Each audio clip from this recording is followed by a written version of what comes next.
and helped me out in many ways, meeting my physical needs, getting things for me, setting up the services for the blind.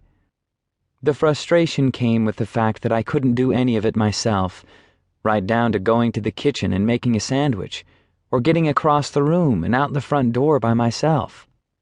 Everything is oddly familiar, but it's not the same because you can't function.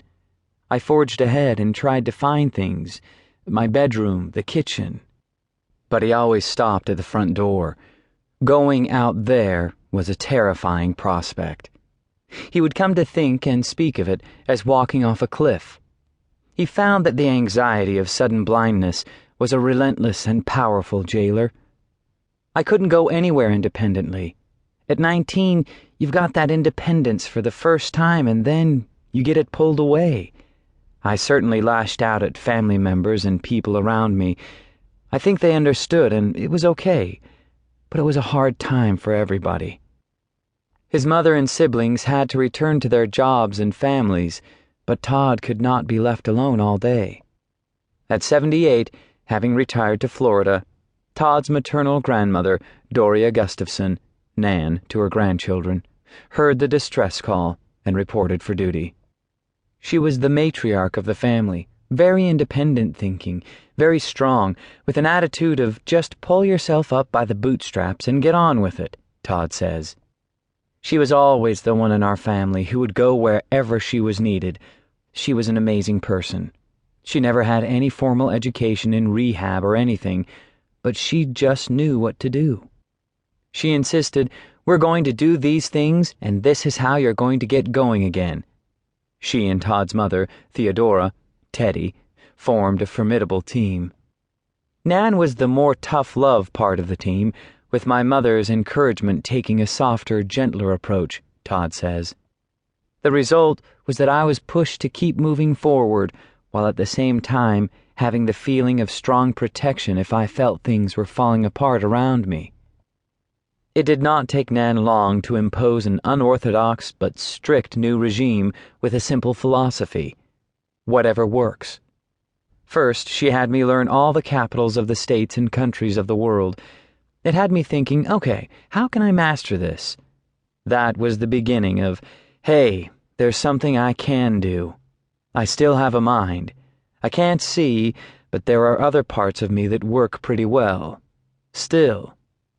She just did things to keep my mind occupied and keep me focused on things other than myself and this situation. She helped me engage in activities that showed there were things that I could do and have success. He admits that initially he didn't always grasp the method behind her apparent madness. Nan, are you kidding me? Typing? I'm blind. You just can't sit there in this chair. Come over here. You're going to learn how to type. You're going to need to know how to do this when you go back to college. She has bought a manual on touch typing, and she stands over Todd, gently placing his fingers on the correct home keys, A, S, D, F. They are at it day after day until he finally masters a basic sentence. The lazy dog jumped over the red fox.